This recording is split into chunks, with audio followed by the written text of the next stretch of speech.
Hey, it's Kristen, and today I want to talk to you about why we need to stop eating sugar in menopause and how to actually do it.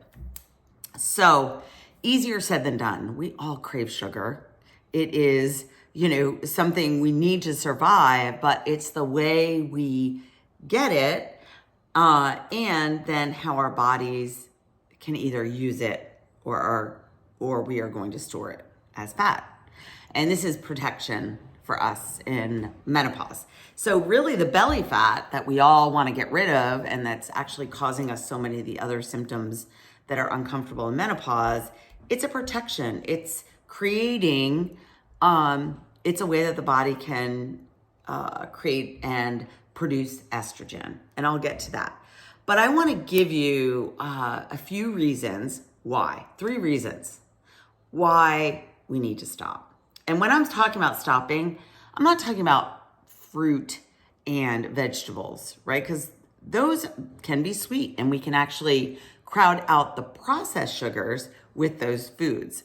It may not be first on your list, but as we practice these new strategies for how to deal with our bodies and really just feel better in menopause, because that's the goal. We think about, well, is this working for me? If I'm using these foods or beverages that aren't serving me anymore, we're kind of going through that bit of insanity, like repeating the same thing over and over and expecting some kind of different result. And the truth is, in menopause, we need to go at these things differently.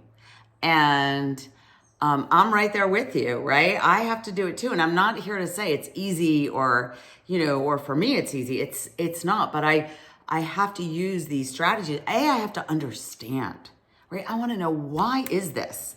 Why is my body fighting me? I want to work with my body today.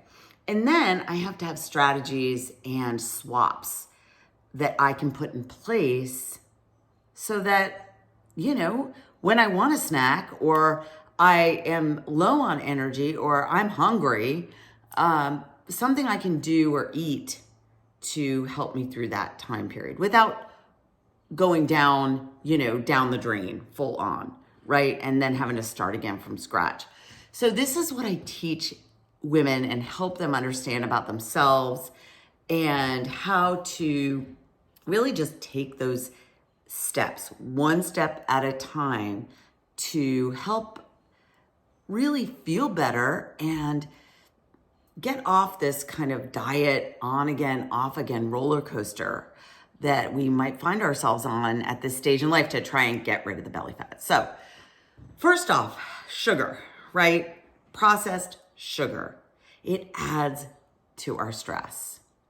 So unfortunately, when we consume sugar, we have a higher blood glucose level. When we have a higher blood glucose level, the body is going to have to increase a stress hormone as a response, which we all know is cortisol, right? We hear about that. It's good in small amounts and at the right times, but it can, when overproduced, it puts us in that stress response, that fight or flight freeze, right? And it really puts everything on hold, meaning the body just kind of shuts down. And when this happens, right, we can't metabolize the sugar. So what happens is, well, the body's going to have to do something with it. And usually it's that fat storage. And symptoms can really increase. So anxiety, depression, mood, other mood disorders, hot flashes, you name it, it gets worse with the consumption of processed sugar. Number 2 is we can't tolerate it like we used to. Again, bummer, right? We used to be able to metabolize it and be more sensitive to insulin. Today, because of lower estrogen levels, we are more insulin resistant, meaning we can't clear glucose from the blood as quickly and efficiently.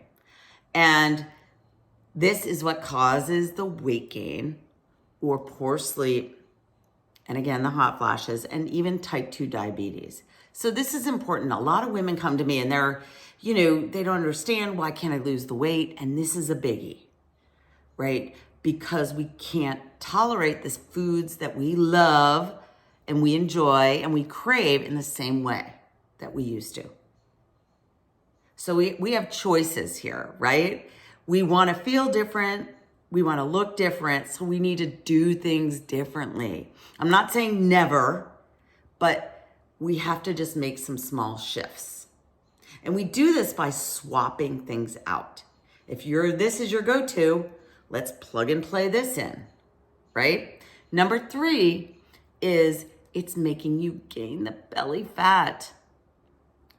And I know because so many women come to me, and I get this, is we want to get rid of that, not just for vanity, for health, for well-being, how we feel in our bodies as women.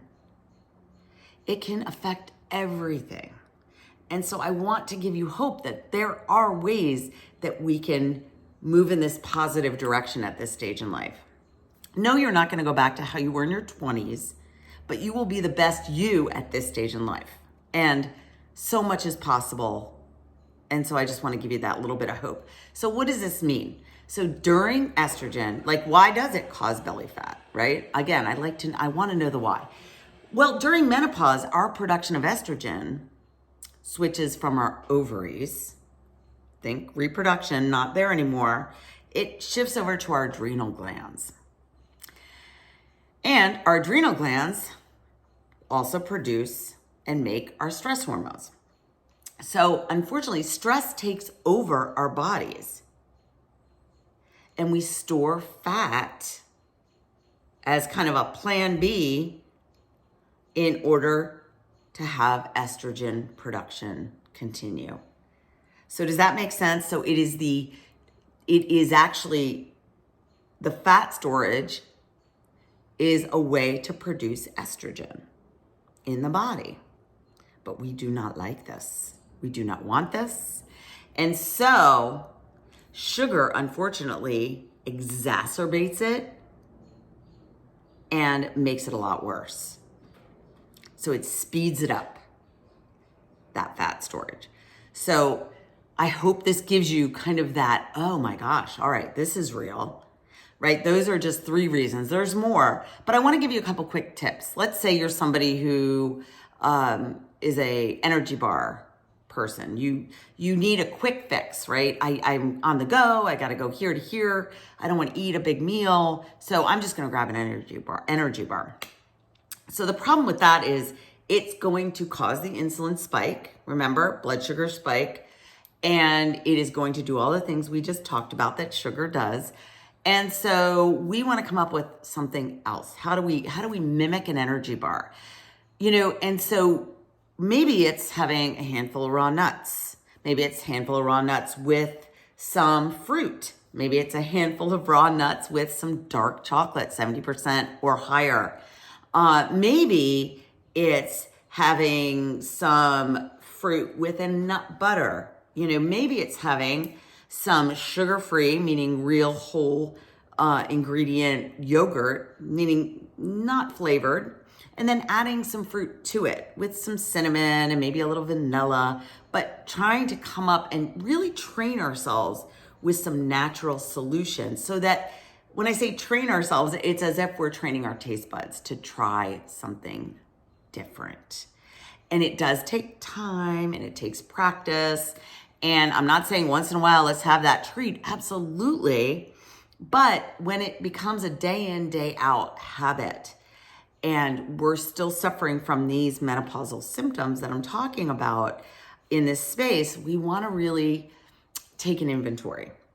And so again, back to what I think would be helpful this week is to read the labels. Read the labels of the food you're eating. Remember, we're looking for under 30 grams.